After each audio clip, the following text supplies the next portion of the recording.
প্রথমবার কেশবকে কোলে নিল আদ্রিত। সম্পূর্ণ জানতে ভিডিওটিতে একটি লাইক করে দেখতে থাকো। গল্পের শুরুতেই দেখা যায় যে কেশব কোনোভাবেই বায়না থামাচ্ছে না। সে তো প্রচুর বায়না করতে থাকে মায়ের সাথে যাবে। আর তখনই শুভ বলে, কেশব তুমি যদি এরকম করতে থাকো তাহলে আমি কি করে আজকে বেরোবো বলো? আজকে তো একটা গুরুত্বপূর্ণ মিটিং আছে আর সেখানে আমাকে যেতেই হবে। সেবন্তী বলে, সত্যি কথা, আজকে কেশবকে সামলানোই যাচ্ছে না। ও যেন আজকে শুভর সাথে যাবেই বলে ঠিক করেছে।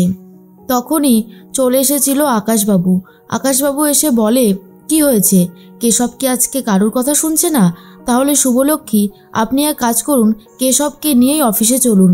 আর এটা শোনার পরে অবাক হয়ে গেছে শুভ। বলে, কি বলছেন কি আকাশবাবু? ওকে নিয়ে গেলে ও একদমই কথা শুনবে না, আরও বেশি কান্নাকাটি করতে পারে। তখনই আকাশবাবু বলে, না না, ও তো আপনার কোলে বেশ ভালোই আছে, অসুবিধার কি আছে? আর আমরা সবাই তো আছি। বাচ্চা ভালোবাসে না এমন মানুষ বোধহয় পৃথিবীতে নেই, তো সবাই ওকে ভালোবাসবে, অসুবিধার কিছুই নেই। নিন এবারে চলুন। শুভ তখন ভাবে যে এইভাবে নিয়ে যাওয়াটা কি ঠিক হবে?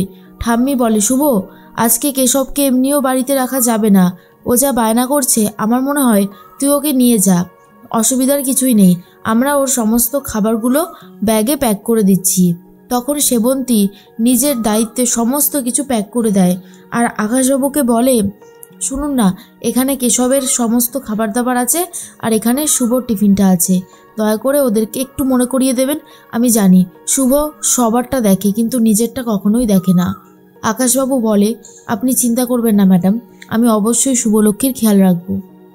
এর মধ্যেই সেবন্তী নিজেও ওষুধটা খেতে ভুলে যায়। তাই শুভ বলে, মা তুমি কিন্তু নিজেও ওষুধ খেতে ভুলে যাও, ওষুধগুলো ঠিক সময়ে খেও কেমন?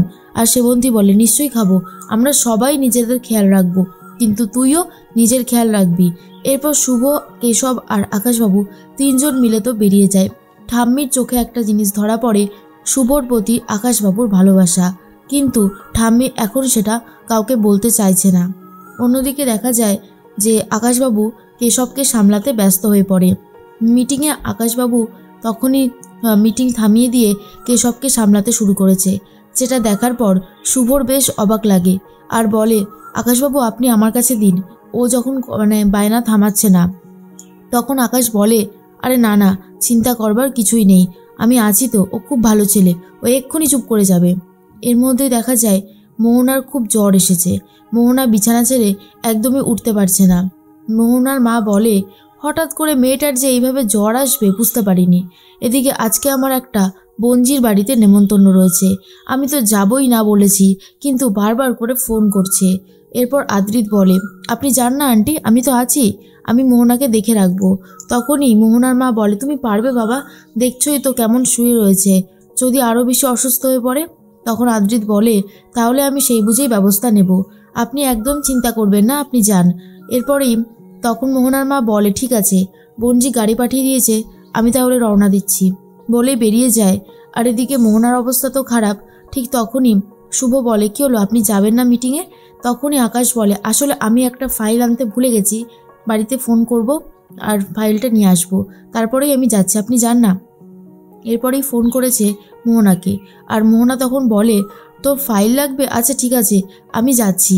এরপর আকাশ বলে, একটু তাড়াতাড়ি আসিস, খুব আর্জেন্ট আছে। আদ্রিত বলে, কি হয়েছে মোহনা?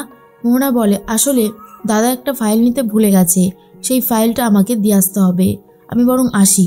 আয়ান মানে আদ্রিত বলে, না তুমি কোথাও যাবে না, শরীরের এই কন্ডিশন নিয়ে তুমি কোথাও গিয়ে যদি অসুস্থ হয়ে যাও, আর তাছাড়া আমি তো আছি, তুমি এত বেশি চিন্তা করছো কেন? একদম চিন্তা করো না, আমি সবটা সামলে নিচ্ছি, তুমি বরং রেস্ট নাও। মোহনা বলে, কি বলছোটা কি? আদ্রিত বলে, হ্যাঁ, এ দেখো তোমার জন্য আমি স্যুপ করে নিয়ে এসেছি, নাও স্যুপটা খেয়ে নাও তো। আর তুমি আমাকে চেনো না জানো না, অচেনা অজানা একটা ছেলেকে আশ্রয় দিয়েছো, সুস্থ করেছো, এর থেকে বেশি আর কি হতে পারে বলো? তুমি আমার জীবন ফিরিয়ে দিয়েছো, তাই আমি এইটুকু করতে পারবো না? এরপর মোহনাকে টেক কেয়ার করে তারপরে চলে যাচ্ছে ফাইলটা নিয়ে।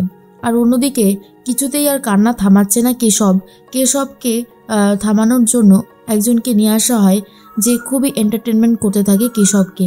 তার মধ্যেই শুভ আসছিল আর এরপরেই আদ্রিত পড়ে যায় আর হাত থেকে সমস্ত ফাইলটা পড়ে গিয়ে এদিক ওদিক হয়ে যায় কাগজগুলো।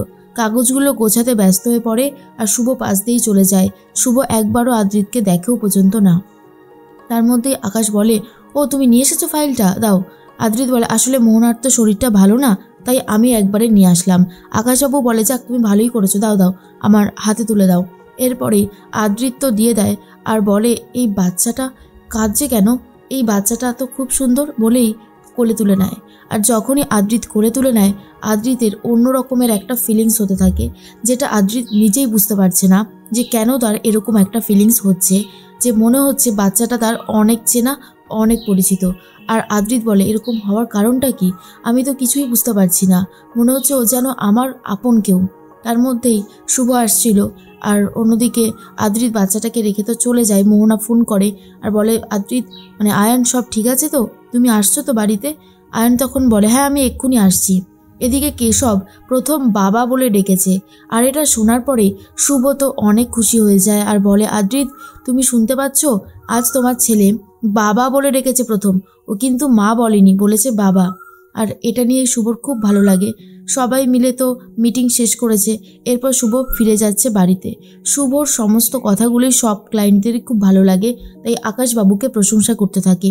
আর আকাশবাবু বলে, আমি জানতাম শুভলক্ষ্মী যেভাবে সবটা করছে ও খুব ভালোভাবে অ্যারেঞ্জমেন্ট করেছে।